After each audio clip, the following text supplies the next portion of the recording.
Good morning बच्चों, कैसे हैं आप सब। आज के इस वीडियो में हम ऑप्टिक्स का second part wave optics start करने वाले हैं।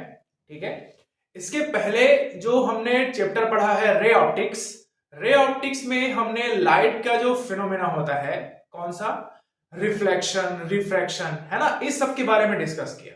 ये सब अभी जानते हैं आप, है ना। देखिए, लाइट का जो नेचर होता है ना, वो दोनों प्रकार का होता है। दोनों प्रकार का मतलब ये हो गया कि वो जो है रे नेचर भी दिखाता है, पार्टिकल नेचर, और दूसरा वेव नेचर भी दिखाता है। ठीक है, बट जो हमने रिफ्लेक्शन ऑफ लाइट और वो रिफ्लेक्शन ऑफ लाइट देखे थे, वो कैसा होता है, माइक्रोस्कोपिक लेवल का होता है। माइक्रोस्कोपिक लेवल का मतलब ये बोलते हैं बच्चों कि जिसको हम खुली आंखों से देख सकते हैं। ठीक है, बट लाइट का जो दूसरा पोर्शन है वेव ऑप्टिक्स, ठीक है ना, जो दूसरा पोर्शन है जिसमें हम लाइट के माइक्रोस्कोपिक लेवल की जो चीजें होती हैं उसके बारे में डिस्कस करते हैं।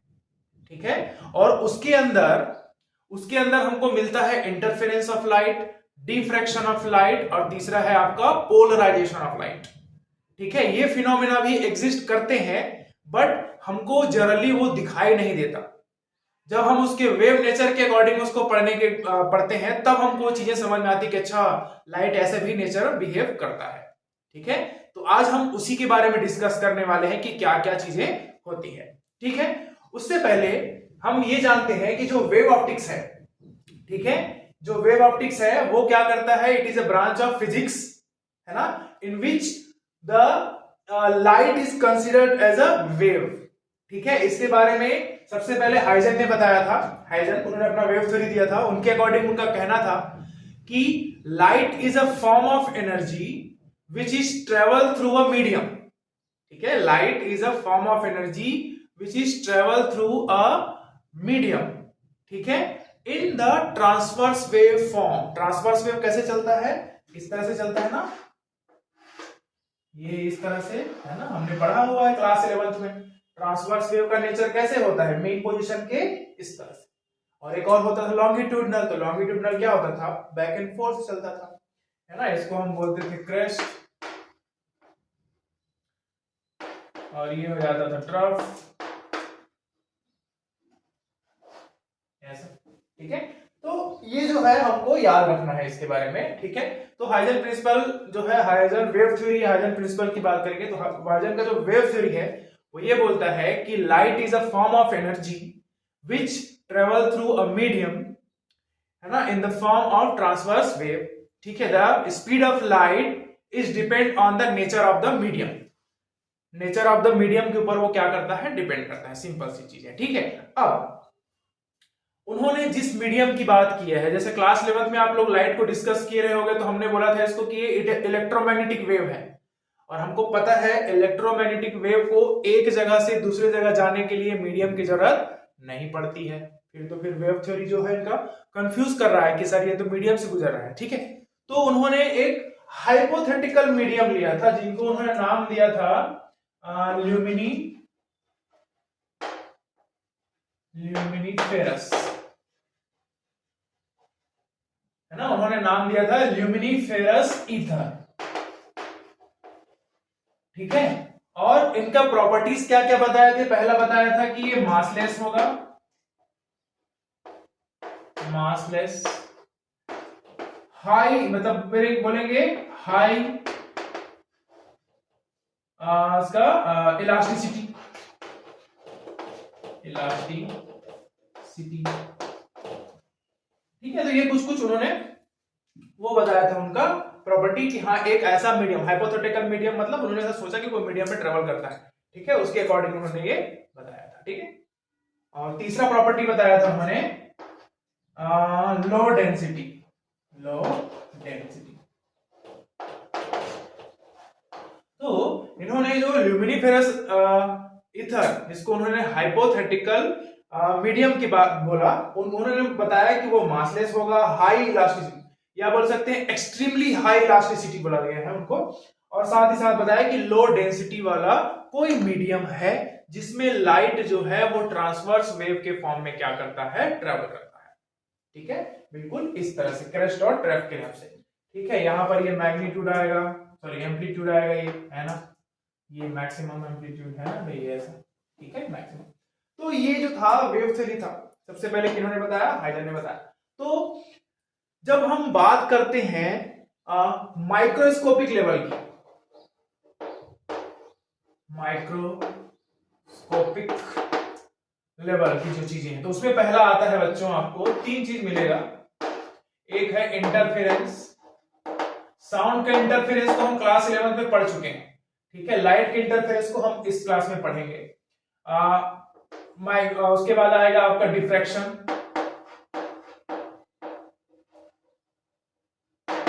और तीसरा आता है पोलराइजेशन, ठीक है।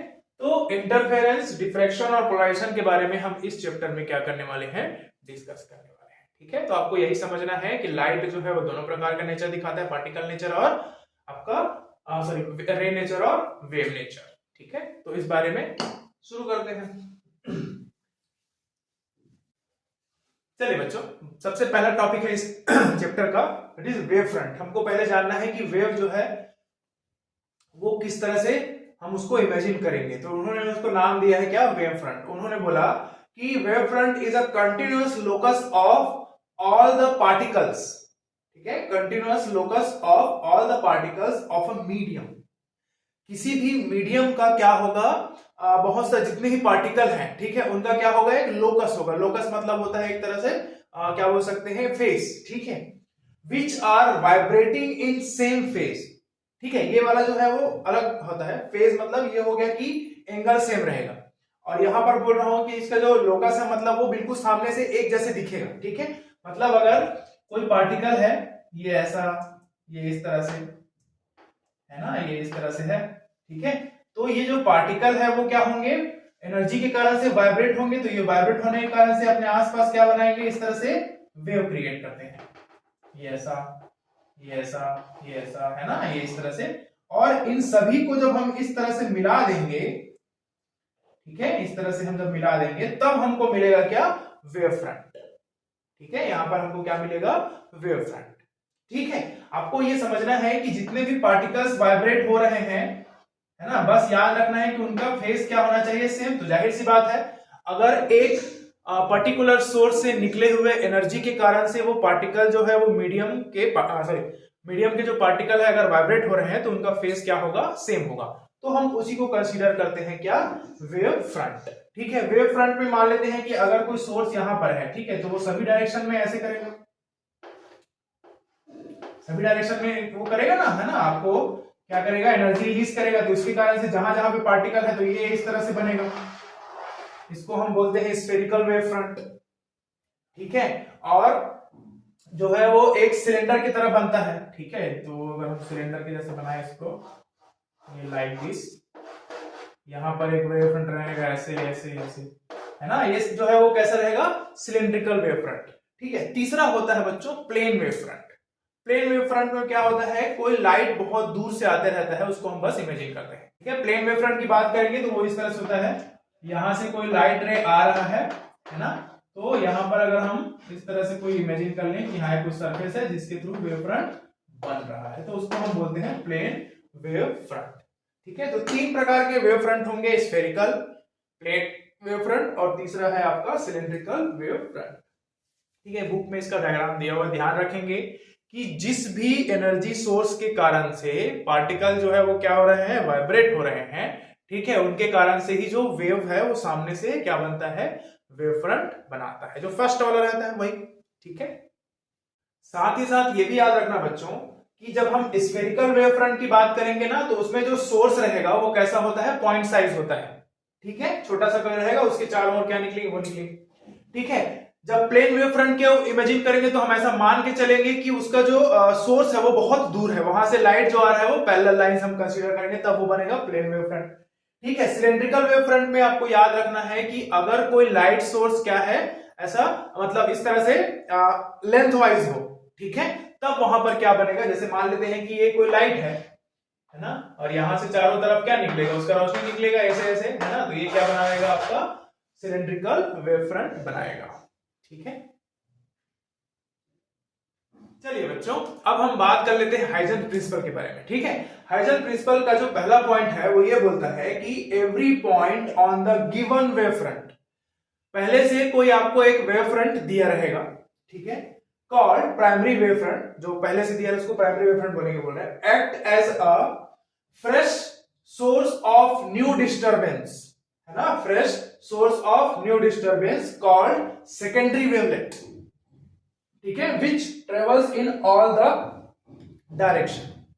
ठीक है, देखो कैसे बोल रहे हैं, मान लेते हैं कि हमारे पास कोई सोर्स है, ठीक है, यहां से जो पार्टिकल है, कुछ पार्टिकल जो है, अब भाई पॉइंट साइज मतलब वो स्फेरिकल बनाएगा, तो एक यहां पर ले लेते हैं, यहां पर ले लेते हैं, यहां पर ऐसे लेते हैं, इस तरह से,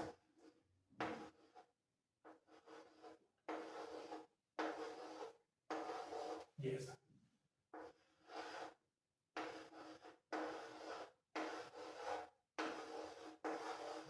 ये इस तरह से, ठीक है, ये हो गया हमारा प्राइमरी वेव फ्रंट। ठीक है, तो इस तरह से बना, तो यहां पर जो ये वाला पॉइंट है, जितने भी दिख रहे हैं सबको मिलाएंगे, मान लेते हैं इसका नाम दे देते हैं ए बी। ठीक है, ये क्या हो गया, हमने नाम दे दिया ए बी। ठीक है, अब हम फ्रंट की बात कर रहे हैं, फॉरवर्ड डायरेक्शन में हमको पता है कि ये जो पार्टिकल है वो क्या हो रहा है, वहां पर वाइब्रेट कर रहे हैं। ठीक है, वाइब्रेट करने के कारण से जो यहां पर क्या होता है, डिस्टर्बेंस क्रिएट होता है, किसमें, मीडियम में, तो उस डिस्टर्बेंस को मैंने सर्कल के फॉर्म में रिप्रेजेंट किया है। ठीक है, अब उस डिस्टर्बेंस को अगर मैं टेंजेंशनली मिला दूं इस तरह से, सॉरी ये कुछ इस तरह से, है ना, तो ये जो मान लेते हैं इसको ए डैश और इसको बी डैश मान लेते हैं। ठीक है, तो यहां पर देखिए ये जो ए बी था वो क्या था, प्राइमरी वेव फ्रंट। ठीक है, और इसके कारण से यहां पर जो डिस्टर्बेंस हुआ है उसको उन्होंने क्या नाम दिया, देखो, new disturbance called secondary wavelets. ठीक है, प्राइमरी वेव फ्रंट के कारण से जो डिस्टर्बेंस प्रोड्यूस हो रहा है उसको उन्होंने नाम दिया सेकेंडरी वेवलेट्स। ठीक है, और अगर हम उन सेकेंडरी वेवलेट्स के ऊपर एक टेंजेंट लाइन ड्रॉ करें या हम उसको टेंजेंशनली क्या करें, मिला दे, तब जो नया बन रहा है ए डैश बी डैश, उसको उन्होंने नाम दिया था क्या, secondary wave front, secondary wave front. इसका मतलब ये हुआ कि वेव फ्रंट जो है वो एक तरह का क्या हो जाता है, हम बोल सकते हैं पार्टिकल के डिस्टर्बेंस के ऊपर इमेजिनरी लाइन होता है, जिसको हमको फ्रंट से हमको दिखता है, जिसको हम इमेजिन करते हैं। ठीक है, तो उसको आप याद रखेंगे, every point on the given wave front, ये पहला पॉइंट है, called primary wave front, act as a fresh source of new disturbance called secondary wavelets which travel in all direction. अब हमने सामने बस को लिया, यहां सभी डायरेक्शन में क्या होगा, वो ट्रेवल करेगा। दूसरा स्टेटमेंट ये बोलता है कि अगर इस डिस्टर्बेंस जो सेकेंडरी वेवलेट बन रहा है उसको हम टेंजेंशनली क्या करें, मिला दें, तो जो सामने हमको मिलेगा उसको हम बोलते हैं सेकेंडरी वेव फ्रंट। ठीक है, ये था हाइजेन प्रिंसिपल का छोटा सा भाग। ठीक है, इसके थ्रू हमको reflection of light, refraction of light को भी क्या करना है बच्चों, प्रूफ करना है, जो एग्जाम पॉइंट ऑफ व्यू से इंपॉर्टेंट है। ठीक है, तो उसको हम नेक्स्ट वीडियो में डिस्कस करेंगे, बट आपको अभी फिलहाल ये समझना है कि वेव ऑप्टिक्स जो है वो रे ऑप्टिक्स से थोड़ा सा अलग है। यहां पर हम उसको स्ट्रेट लाइन में ना कंसीडर करके हम उसको वेव के फॉर्म में कंसीडर करेंगे। साथ ही साथ हम पहले एक रे से उसको क्या करते थे, देखते थे, अब उसको as a beam of light देखेंगे। ठीक है, पैकेट ऑफ बोलेंगे, बीम ऑफ लाइट देखेंगे, तब जाके किस तरह से वो एक्ट करेगा और कैसे उसका जो फिनोमेना है वो रिलेट कर पाएगा।